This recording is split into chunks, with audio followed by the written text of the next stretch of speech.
दोनों सिपाही और दीवानों को सस्पेंड किया जाए। पर 3-4 लाख मारे बिना FIR के आखिर प्रशासन क्यों उठा के लेके गई? सबसे पहला प्रश्न ये। एकदम लातन मुकर मार के कर दे, एकदम खराब कर गले में हमारा लड़का हंसा है। क्या चाहते हैं कि हमें न्याय चाहिए। तो अभी आप मेरे बैकग्राउंड में देख रहे होंगे कि महिलाएं खड़ी हैं, और एक दो महिलाएं नहीं, कम से कम जो है यहाँ 20 से 25 जो महिलाएं हैं खड़ी हैं। और यहाँ खड़े होने का कारण क्या है, और इधर देखिए पुरुष वर्ग भी हमारी तरफ खड़ा है, और इनसे हम बात करेंगे। और बातचीत के दौरान हम ये पता करेंगे कि अभी इस वक्त जो है हम लोग यहाँ मऊ जिले में तहसील के सामने हम लोग खड़े हैं। आखिर मुद्दा क्या है कि ये लोग जो है अपने घर को छोड़ के इस वक्त तहसील के क्षेत्र में दिख रहे हैं। हाँ जी भैया, मुद्दा क्या है? हाँ, तो इनका लड़का था, मारे थे हमारे गांव के 3 लोग मिलके एक लड़का को। तो इनको उठा के ले गए। तो बोला है कि आके मड़ैया लेके आओ। मैं बोल दिया कि मड़ैया क्यों, अब जहाँ हमारा थाना है वहाँ पे लेके चली साहब, वहीं पर सुलह होगा चाहे जो भी होगा। कहना कि तुम हमको समझाओगे भोसड़ी वाले। तो उसके बाद मैं फोन रख दिया। पुलिस वाले ने गाली दिया जी। उसके बाद फिर मैं बोला कि लड़का के लेके आओ थाने पे। ये बोले ये थे वहाँ पे, लड़का भी तो उसके बाद मैं वहाँ गया तो लड़का को मैं हाजिर कर दिया। तो हमारा काम खत्म ना वहाँ। उसके बाद हमको पकड़ के ले जाए, बोले सर चौथ नेता बनते हो, पैरवीदार हो, पैसा वो अगला दिया था 5,000, तुम भी दो 4,000। उसके बाद छोड़ा के ले जाओ। उसके बाद अंदर ले जाके हमको मारे 5-6 जहाँ पर 3-4 लाख मारे बिना गलत काम के आप पे हाथ उठाया। हाँ जी। तो जैसा कि आप सभी देख रहे हैं कि एक मैं कहानी बताता हूं कि आखिर मुद्दा क्या है। तो एक लोगों को जो है घर से उठाया जाता है, घर से उठाने के बाद जो है थाने पे ना ले जाके कहीं अन्यत्र लेके जाया जाता है। वहां पे प्रशासन के साथ जो है जो बचाने जाता है, जो उस व्यक्ति को बचाने के लिए जाता है, उसको भी मारा जाता है। तो आखिर हम महिलाओं से भी बात करेंगे और इनसे बातचीत करने के दौरान ये पता करने की कोशिश करेंगे कि इन लोगों का क्या कहना है, इन लोगों का बयान क्या कहता है। हाँ जी दादी, का भैया दादी साहेब देवर के ले जाए के लोग हमारी पढ़ने अच्छा हम मरला मन का पता ना पड़े, जब पता पर हिसाब के सुनिए, थाना पर ना ले जाके कहीं और लेके गए मड़ैया। अच्छा, तो करावे वाला के रहा दादी? महेंद्र प्रधान थे। हाँ, प्रधान से मिल। कौन से ग्राम के प्रधान थे? भाटी कला के प्रधान थे। प्रधान के द्वारा जो है प्रेशराइज करने के बाद पुलिस प्रशासन उठाती है आदमी को, और उठाने के बाद थाने पे ना ले जाके कहीं अन्यत्र ले जाके उसके साथ मारपीट करती है। और जो उसे बचाने जाता है, जो गांव के लोग जाते हैं, उनके साथ भी मारपीट का कार्य चालू रहता है। तो आप लोग उनकी जमानत हुई है दादी? केस ही नहीं लिखा है। अच्छा, थाने में कोई ऐसा रिपोर्ट दर्ज नहीं है। तो मतलब कि बिना FIR के अगर प्रशासन आखिर क्यों उठा के लेके गई? सबसे पहला सवाल ये हमारा बनता है, बिना FIR के आखिर प्रशासन क्यों उठा के लेके गई? सबसे पहला प्रश्न ये उठता है। और एक व्यक्ति के पीछे इतने लोग आप सभी देख रहे हैं, इतने लोग परेशान होके इस वक्त तहसील में दिख रहे हैं। बहुत मर रहे हैं हमारे लड़का, बहुत मर ले, बहुत एकदम लातन मुकर मार के कर दे, एकदम खराब कर गले में हमारा लड़का हंसा है। कानून है आपका लड़का हुआ? हमारा लड़का हम ना जाते रहनी कब कुल मेरा हम जाई ना देते रहनी की मरी है सरकार। तो आप क्या कहना चाहते हैं सरकार से? सरकार से ये कह चाहते हैं कि हमें न्याय चाहिए, हमें न्याय चाहिए। ये न्याय का बतावत है, कौन गलती कौन गलती पर हम हमको न्याय चाहिए। तो आखिर पुलिस उठा के लेके गई, क्या उन्होंने गलती किया था? गलती लड़कन में टेंशन रहे, लड़कन में उनके लड़का से रहे, उनके लड़का से हमसे कोनो एक लफड़ा ना रहा, साहब हमसे कोनो एक लफड़ा ना रहा। हमारे लड़का तीसरा के कहने लोग की लेके आवा महेंद्र, राजू, जगदीश, सुभाष, तीनों जने कहना भैया तू लेके आवा, तुमको कुछ ना हो। हम कहनी ना भैया, पुलिस के हाथ में हवा तो मरवा देगा हमारे लड़का के। हमसे तो कहियो करना झगड़ा न रगड़ा न कुछ ना साहेब। हमारे लड़का के ले जाके जो बोला के बुलवा के भैया आवा लेके गई ना, रात को मरवो न थाना के किचन में मरवो ले बंद करके साहेब। तो उनको जब छोड़ा गया तो वो पुलिस आके खुद छोड़ी कि वो खुद ही आए चल के? मारने के बाद छोड़ दिया गया। मार के साथ पैसा 4,000 मांगत रहना, बिना देना मार के बन्न कूट के छोड़ देना, लातन मुक्कन डंडन जतनी मार। तो आप लोगों ने कुछ कार्रवाई की है उनके खिलाफ जिन्होंने मरवाया? यही करने आप लोग थाने में ऐसे हो रहा है तो वहाँ कौन सुनवाई होगी, वहाँ क्या करने कोई जाएगा। इससे अच्छा अपना लोग यही आए हैं, यही इंसाफ मिलेगा।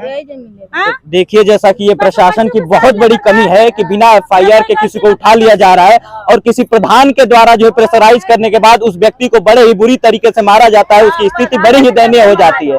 अब मारने के बाद उस व्यक्ति को छोड़ दिया जाता है। तो आखिर ये बताइए उसके खिलाफ ये लोग एफआईआर कराने आ जाए हैं इतनी बड़ी संख्या में। और सबसे बड़ा सवाल मैं बार बार यही कह रहा हूं कि बिना एफआईआर के किसी को उठाना बहुत बड़ा जुल्म है। तो आप बताइए प्रशासन के खिलाफ भी ये कार्रवाई होनी चाहिए कि नहीं होनी चाहिए? बच्चा है जी, इन्हीं को मारा गया है।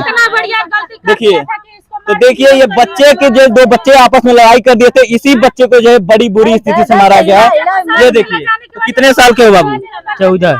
अब बताइए नाबालिग बच्चे को इतनी बुरी तरीके से मारा गया है। जैसा कि सुनने में माताएं बहनें यहाँ बता रही हैं, इनके बयान से ये साफ साफ दर्ज हो रहा है कि 14 साल के उम्र को महज 14 साल का उम्र ये बच्चा देखिए दिख रहा है और इनको बड़ी बुरी स्थिति से मारा गया है। तो आप सभी इसको न्याय दिलाने में वीडियो को जितना ज्यादा से ज्यादा होगा शेयर करिए, क्योंकि अगर 14 साल के बच्चे के साथ जब इस प्रकार का कांड हो रहा है तो बड़ा व्यक्ति रहेगा तो उसके साथ किस प्रकार का कांड हो गया। प्रधान को इतनी जरूरत पड़ जा रही है कि 14 साल के गैर कानूनी काम कर सकता है, इसके ऊपर ये आरोप है कि कट्टा लेकर घूमता है, बंदूक लेकर घूमता है, चोर है, बदमाश है। ये बच्चा बताइए लगाया जा रहा है। प्रधान करे क्या तो बाबू कट्टा लेके घूमते हैं? नहीं, डंडा लिए था। अच्छा डंडा लिए थे तो कट्टा बता दिया गया है। अच्छा हाँ, अच्छा माता जी नहीं है तो किस किस से झगड़ा हुआ? तो कोई दोस्त मित्र या फिर प्रधान के? हाँ आज हम जा रहे थे, हाँ सड़क बना रहे थे, हम साइकिल उठा के चले गए। हाँ तो काले पकड़ा था, हमको नहीं काले क्यों पकड़े, ऐसे सबको बना ले क्या 3-4 लोग को मारी हो हाँ। तो पहले लगना कुछ मारे। अच्छा तो प्रधान जी के आदमी थे?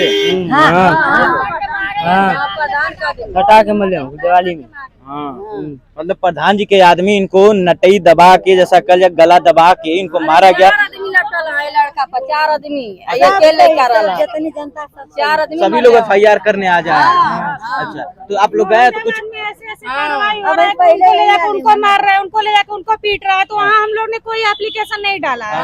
हम लोग डायरेक्ट यहाँ आए हैं। इसलिए कि जब उस बच्चे वो तो बेकसूर थे ना, गाँव के थे, साथ में खाली लिवा उन लोग को बुलाने पर फलाने आप ही लेकर आइए, उपंदर जी आप ही लेकर आइए, बुलाने को अपना लेकर गए। वो कहीं और तो उनको बुलाया गया, उंगली दिखाया गया, फिर ये बच्चे को लेकर गए, इसको छोड़ के साइड में हटा के उनसे लोग बात विवाद करके पुलिस ले गई, अंदर मारी पीटी है। बताइए कहाँ का अन्याय है? अब बताइए इस बच्चे को जो है महज 14 साल का उम्र का बच्चा है। मैं बार बार यही बताने की कोशिश कर रहा हूँ कि 14 साल के उम्र के बच्चे के साथ जब इस तरह का दयनीय स्थिति मारपीट पाती इसको तो अकेले में कुछ भी कर सकती थी, बल्कि गांव वाले इनके बताने के लिए जब वहां पहुंचे तो गांव वालों के साथ भी वार्तालाप किया गया, उन लोगों को भी मारपीट का दौरान किया गया। जैसे भैया बता रहे कि इनके पे भी हाथ उठाया गया था। हाँ जी भैया कह रहे थे कि पैरवी कर रहे हो, नेता हो तुम, आए हो पैरवी कर रहे, हाँ। हमको तुम सिखाते हो, हम जो कहेंगे तुम हम सिखाओगे, हम कहाँ लेके जाए, कहीं लेके जाए। तो इनके खिलाफ कुछ एफआईआर नहीं हुआ था, नहीं हुआ था। तो बाल हाँ। जब इनके साथ कोई न दर्ज हुआ है, न मुकदमा, न एप्लीकेशन, न कोई केस नहीं हुआ है, तो फिर इनको कैसे थाना को बुलाया? चलिए आइए अब थोड़ा पुलिस प्रशासन की बात कर लेते हैं। पुलिस प्रशासन का ये कार्य होता है कि जब किसी के साथ एफआईआर या किसी के ऊपर एफआईआर किया जाता है तो उसको पकड़ना जाता है, उस पे जुल्म का आरोप लगता है। और यहाँ जो है 14 साल की उम्र का बच्चा यदि कोई गलती कर रहा है, बिना एफआईआर के पुलिस पकड़ रही है तो उसको जो है बाल विकास केंद्र में देना चाहिए, सुधार गृह में भेजना चाहिए, क्योंकि 14 साल का उम्र नाबालिग बच्चा है। सबसे पहली बात कि जब इसके खिलाफ कोई केस नहीं है तो इस पे हाथ क्यों उठाया गया? पीयूष सरोज पूर्व बीडीसी भाटी कला से। ठीक है, हमारे ग्राम सभा की समस्या है। मैं स्वयं कोतवाली पहुंचा, जब मुझे समस्या का पता चला तो मैं कोतवाली पहुंचा तो वहाँ कोई ऐसी एफआईआर दर्ज नहीं थी दिनेश नाम से, न छोटे लाल। वहाँ पहुंचने के बाद पता चला तो मैं पूछा ग्राम प्रधान भारती सिंह के प्रतिनिधि मिंटू सिंह से कि हमारे ग्राम सभा में पुलिस गई और छोटे लाल को लेके गई तो आपको सूचना मिली, कौन ले गया? उन्होंने नंबर दिया कि सिपाही का। तो मैं जब उस सिपाही का नाम आपको पता है? हाँ मैं बता रहा हूँ ना आपको। मैं उस नंबर पे बात किया, बिंदवासिनी सिंह दीवान है और शंभू यादव पूरा एड्रेस कांस्टेबल है। कहाँ की जगह घटना सब? हाँ, मोहम्मदाबाद गोना कोतवाली में वो लोग ड्यूटी कर रहे हैं। उनकी ड्यूटी कल मड़ैया में थी। इनको उठाने वाले मड़ैया क्षेत्र, हाँ उनको ले गए और अपने ड्यूटी क्षेत्र में ले जाके दिन भर बैठाए रहे। कोतवाली पे 3 बजे लाकर जब हमारे कहने पे मैं कोतवाली पहुंचा तो 3 बजे के बाद कोतवाली लाया गया। फिर मैं कहा कि क्या मसला है, तो उन्होंने कहा कि मार झगड़ा की, इन्होंने कट्टा लेके। मैंने कहा कि इसका तो वही एफआईआर कागज। तो उन्होंने कहा कि अरे वो सब बात छोड़िए, चलिए समझौता हो जाए। फिर थर्ड पर्सन इन्होंने वहाँ पहुँचे। अब ये बिल्कुल निर्दोष, उपेंद्र पासवान जी बिल्कुल निर्दोष थे। वहाँ पहुँचने के बाद इनको इंगेट किया गया प्रधान के आदमियों द्वारा, बताया गया कि नहीं वो बाहर हैं। फिर दीवान विंध्यवासिनी सिंह ने इनको जाके स्वयं बाहर से लेकर आया अंदर। हाँ, इनको उपेंद्र पासवान को अंदर लाकर फिर अकेले कमरे में इनके ऊपर अत्याचार किया गया, मारा पीटा गया इनको, जबकि ये बिल्कुल निर्दोष है। काम इनका पूरा रिकॉर्ड, एक छवि पता किया जा सकता है। मैंने तो साफ कहा कि हम क्षेत्रीय अधिकारी से कह रहे हैं, अपील कर रहे हैं कि इस मुद्दा को, इस झगड़ा का पहले एक बार आप मुआयना करवा लीजिए। अगर क्या हकीकत है क्या गलत है, गांव के लोग बता देंगे। उन्होंने कहा कि हमने प्रधान से पूछ लिया है, अगर प्रधान ने क्या बता दिया ये हकीकत हो गई। आज गांव परेशान है। हमने सैकड़ों के भीड़ में यहाँ आया, कप्तान जी के यहाँ मैं अपील करने आया हूँ। हमें न्याय चाहिए, उन दोनों सिपाही और दीवानों को सस्पेंड किया जाए। ये हमारी मांग है। ये लोग की मांग है कि दोनों जो भी हैं दीवान और सिपाही हैं उनको सस्पेंड किया जाए। तो आप बताइए कहाँ का न्याय है कि किसी 14 साल के बच्चे को ले जाके बड़ी बुरी तरीके से मारा जाए बिना FIR के। बल्कि अगर वो बच्चा कुछ गलत काम किया है तो उसको बाल शिक्षा गृह में जा सकता है, सुधार गृह में उसको डाला जा सकता है। लेकिन ऐसा कार्य ना करके पुलिस अपने हाथ में उस कदम को आखिर लेने के लिए क्यों तैयार हुई, इस पे प्रधान की भी गलती है और पुलिस वालों को भी गलती है। देखिए, जैसा कि आप सभी देखिए, इतने लोग खड़े हैं, देखिए गांव के लोग आए हुए, महिला और पुलिस सभी लोग आए हुए हैं। आखिर इस बच्चे ने गलती नहीं की है, तभी तो ये लोग आए हुए हैं उनके विरोध में। तो ये बताइए कहाँ से सही है। तो आप सभी देखते रहिए MS न्यूज पे, आप सभी का स्वागत है और बहुत बहुत धन्यवाद। मैं शाश्वत मिश्रा आप सभी से विदा लेना चाहूंगा। जय हिंद।